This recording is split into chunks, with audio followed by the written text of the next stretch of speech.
सें, central administration, हाँ। Officers, territorial divisions, okay, और फिर टेरिटोरियल डिविजन्स में जो जो पोस्टें थी, प्रधान, नेगी, वो सारा। तो पोद्दार। हमने एडमिनिस्ट्रेशन पे जो टेरिटोरियल था या प्रोविंशियल परगना लेवल पे जो एडमिनिस्ट्रेशन था वो हमने डिस्कस कर लिया था। इवन रेवेन्यू कलेक्शन जो विलेज लेवल पे जो सयान जो प्रधान थे उससे ऊपर सयानास थे जो उनसे रेवेन्यू कलेक्ट करते थे। ठीक है। फिर उसके बाद अब है लैंड। अगर मान लो इकोनॉमी ऑफ परमार डायनेस्टी पे आएगा तो आप यहाँ से स्टार्ट करोगे। ओके।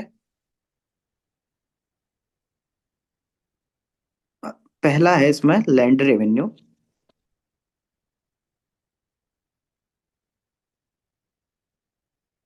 एडमिनिस्ट्रेशन।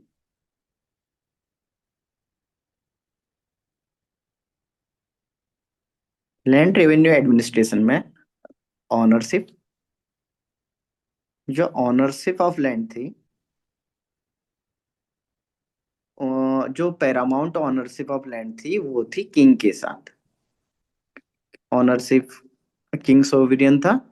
उसके बाद जो वर्क करते थे फील्ड पे उनका जो टेन्योर वगैरह डिराइव होता था वो होता था रॉयल ऑर्डर से। Tenure derived from royal order. फिर और इसे कभी भी रिवोक कर सकता था जो सोवेरियन मतलब king could be revoked bye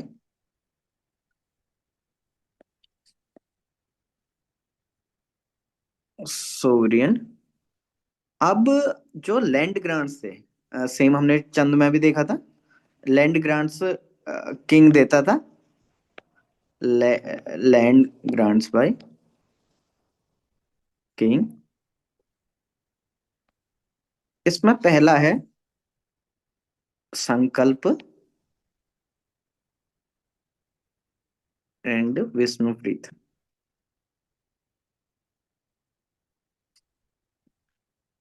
जो डोनेशंस ब्राह्मण्स को मिलता था for learning. Donations to Brahmans for learning.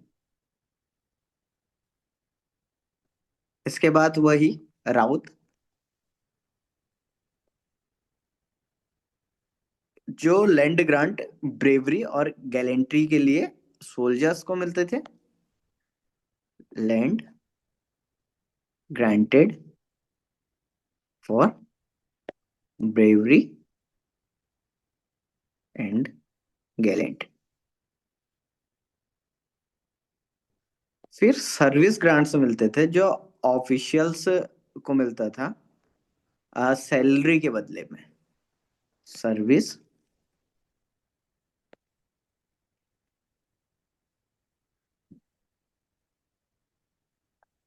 Officials given land in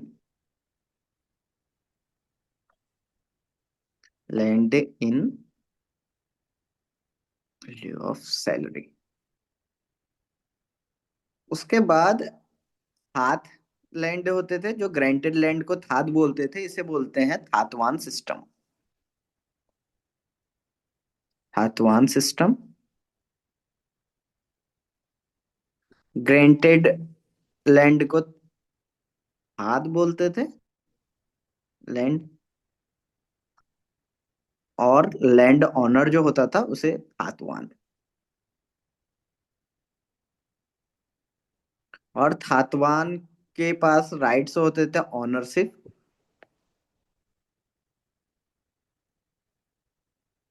ownership rights. But ये एक्सपेल नहीं कर सकता था। जो ऑलरेडी कैनीज या जो सेटल्ड पीजेंट्स होते थे उन्हें कुड नॉट, वो सोवेरियन ही कर सकता है था जो रिवोकेशन का पावर था। Could not expel settled peasant. फिर उसके बाद पीजेंट्स को यहाँ पे बोलते थे खेनियाज। और जो टेम्पोररी सेटलर्स थे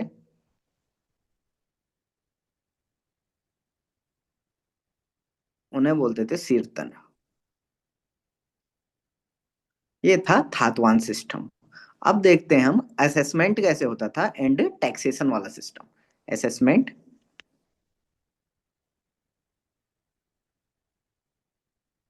एंड टैक्सेशन।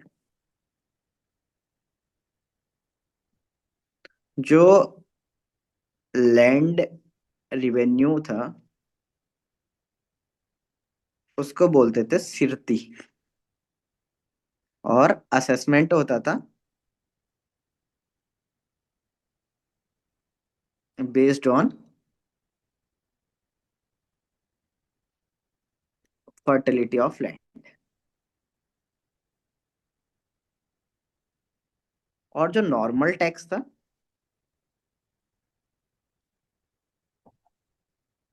उसे बोलते थे तिहार, 1/3। और अधीर, अधीला, जिसे बोलते थे हाफ, जो प्रोड्यूस के होते थे। मतलब 1/3 तिहार और हाफ जो प्रोड्यूस का नॉर्मल टैक्स रहता था। उसके बाद मेजरमेंट जो होता था based on quality of seed जो बोई जाती थी। Measurement is based on seed sown. फिर एक रॉयल रिजर्व लैंड रहती थी, ये कैपिटल के पास में जो होती थी। ये सबसे ज्यादा फर्टाइल लैंड यही थी, royal reserve land.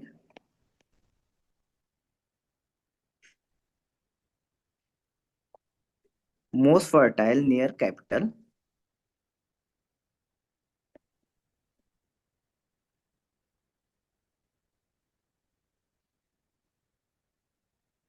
And cultivated at royal expense.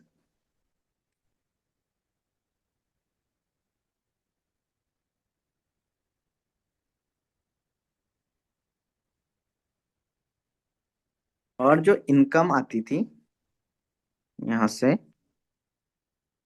वो यूज होती थी हिंदू फेस्टिवल्स के लिए, यूज फॉर हिंदू फेस्टिवल्स, या रॉयल मैरिजेस, या बर्थ सेरेमनीज।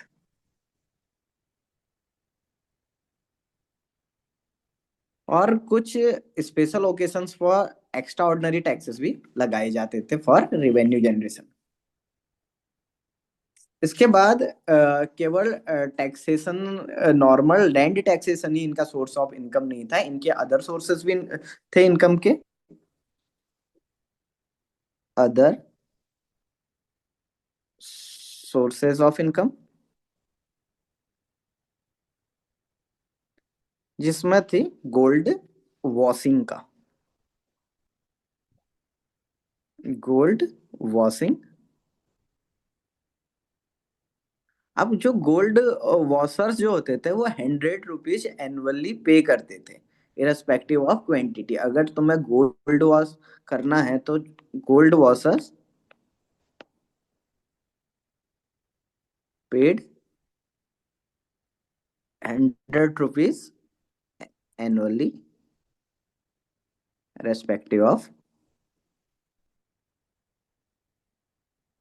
क्वांटिटी। और कुछ गोल्ड वॉशिंग के जो एरियाज थे वो थे उस टाइम कर्णप्रयाग,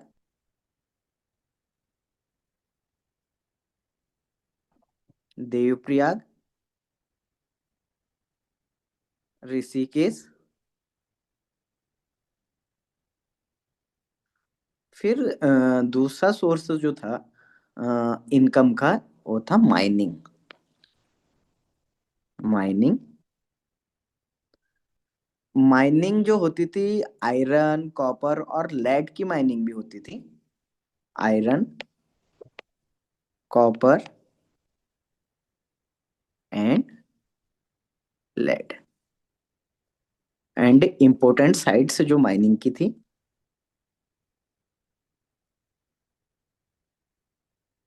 वो थी चांदपुर, बेलोंग, बिछान और चोला। अब जो वर्कर्स होते थे, माइनिंग में जो वर्कर्स काम करते थे, वो करते थे 8 month in a year. Workers worked 8 month year, उनको रेगुलरली पे किया जाता था, पेड रेगुलरली। एंड जो ये टैक्स फ्री लैंड इन्हें दिया जाता है ड्यू टू ये माइनिंग जो एक्टिविटी होती थी वो काफी हेल्थ हैजार्ड वाली एक्टिविटी थी, इसलिए इन्हें टैक्स फ्री लैंड दिया जाता। Given tax free land due to health hazard. अब अगला टॉपिक है ट्रेड का। ट्रेड का भी आप एडमिनिस्ट्रेशन में लिख सकते हो, ट्रेड एडमिनिस्ट्रेशन या फॉरेन ट्रेड वगैरह, या इंटरनल और फॉरेन दोनों। तो दो टाइप्स के यहाँ पे ट्रेड हुआ करते थे, ट्रेड टाइप्स। एक तो विद तिब्बत, दूसरा विद प्लेन्स। एंड जो इंपोर्ट्स थे कुछ तिब्बत से उस टाइम पे, इंपोर्ट्स फ्रॉम तिब्बत, वो थे आपके rock salt,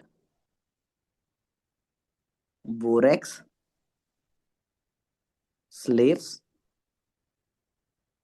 and wooden woollen, woollen blankets जिन्हें पंखीज बोला जाता था, पंखीज। उसके बाद जो ट्रेड का स्ट्रक्चर था, ट्रेड स्ट्रक्चर, वो भी 2 टियर में था। एक तो भोटियाज, जो डायरेक्ट कांटेक्ट करते थे तिब्बत को, डायरेक्ट कांटेक्ट विद तिब्बत। दूसरा हिल ट्रेडर्स, हिल ट्रेडर्स जो एक्सचेंज करते थे गुड्स को, बार्टर सिस्टम यहाँ पे होता था, एक्सचेंज गुड्स या बार्टर।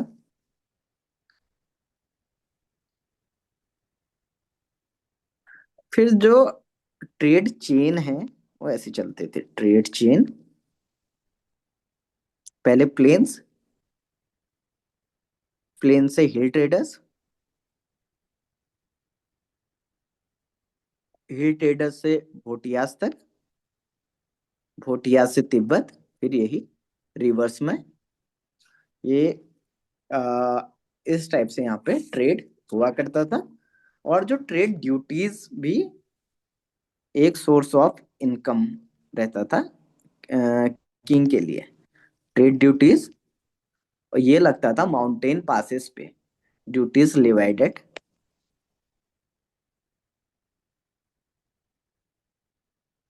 माउंटेन पासेस, उन्हें घाट्स बोलते थे।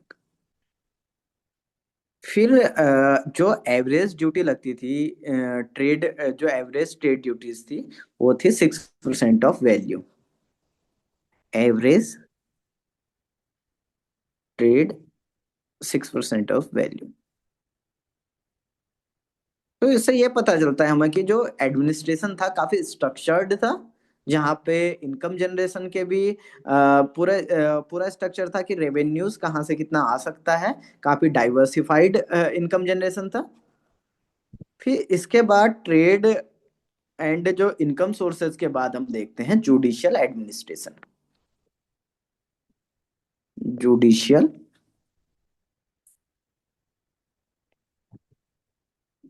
Administration,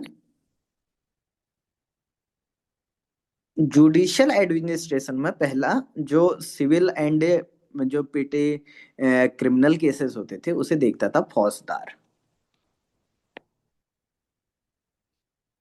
civil and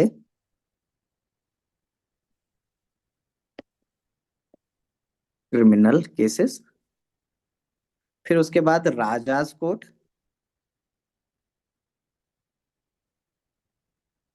serious cases के लिए। फिर पंचायत और आर्बिट्रेशन, प्रॉपर्टी और ट्रेड डिस्प्यूट्स के लिए जो होता था वो पंचायत लेवल पे होता था। Panchayat and arbitration for property and trade disputes.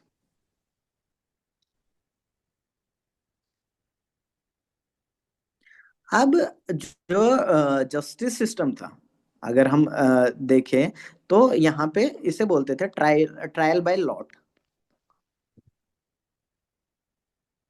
Lottery type का।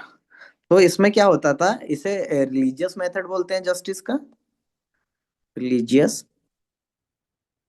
Method of justice. पहले कुछ स्लिप्स लिया जाते थे, उनमें लिखा जाता था नेम, नेम से रिटर्न ऑन स्लिप्स।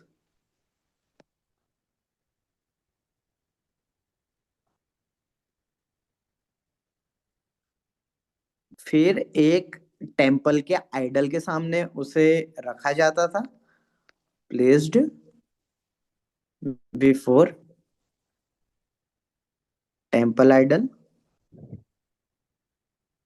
फिर एक प्रीस्ट ड्रॉ करता था उसे, drawn by priest.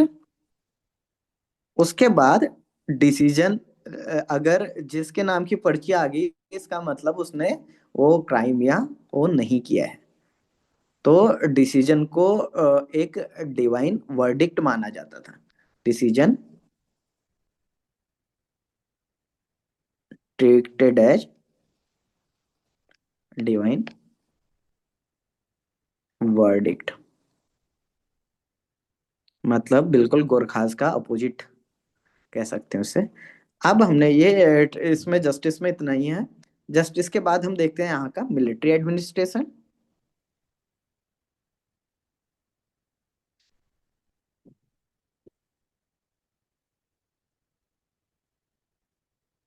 Military administration में जो बताया गया है कि इनकी स्टैंडिंग आर्मी थी, उसमें जो पीक टाइम था उसमें 5,000 इन्फेंट्रीज थी स्टैंडिंग आर्मी अराउंड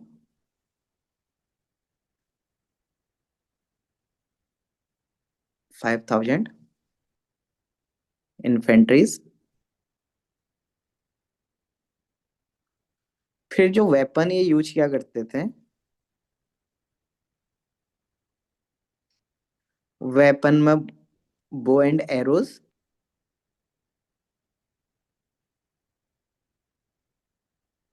लेंस भाला जिसे बोलते हैं, सोड जो उनका चीफ वेपन था। उसके बाद other weapons like daggers, axes and match lock. इनकी बटालियंस जो थी वो 3 पार्ट्स में डिवाइडेड थी। बटालियंस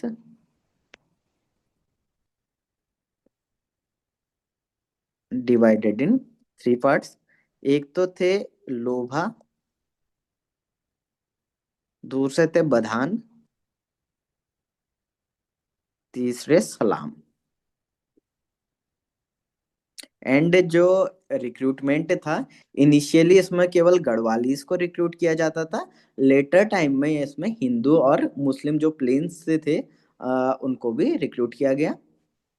और सोल्जर जो रिक्रूट किए जाते थे वो फिजिकल फिटनेस और वो आर्चरी या स्वॉर्ड्समैनशिप में कितना परफेक्ट है उस पे इन्हें रिक्रूट किया जाता था। रिक्रूट रिक्रूटमेंट इनिशियली थर्ड वाली ओनली कौन सी है? गर्ल। सलाम, S third A L M, battalion कौन सी है? S A L M. Recruitment initially only Garhwalis, later आप लिख लेना हिंदू, अदर हिंदूज एंड जो मुस्लिम्स आए प्लेन से उनको भी रिक्रूट किया गया। एंड जो ट्रूप मेंस थे उनको लैंड असाइन हुआ करती थी, और troops assign land assign to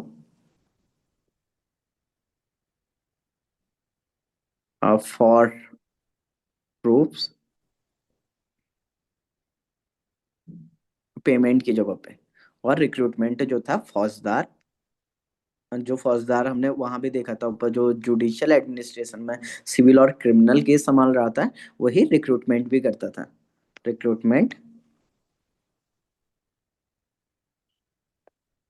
done by फौजदार। ये है इसका जो आर्मी थी, आर्मी मिलिट्री एडमिनिस्ट्रेशन। मिलिट्री से पहले हमने देखा जुडिशियल, जुडिशियल पहले कि क्या क्या सोर्सेज ऑफ रेवेन्यूज या सोर्सेज ऑफ इनकम थी परमार डायनेस्टी की। इससे ये वाला टॉपिक हमारा खत्म होता है। अभी इसमें हमने पहले पहले कुछ मिसिंग है तो बता दो मुझे, अंकिता। नहीं भैया। कोई पॉइंट्स ऐसा, क्योंकि मैंने काफी सोर्सेज से कर रखा है तो कुछ था नहीं, तो जबर मतलब सब हेडिंग्स वैसे ही बना रखी हो काफी मल्टीपल उससे। तो एक तो देखो यहाँ से जो पॉसिबल क्वेश्चंस बनते हैं इनका सोर्सेस ऑफ इनकम वाला जो है वो काफी डाइवर्स है। तो काफी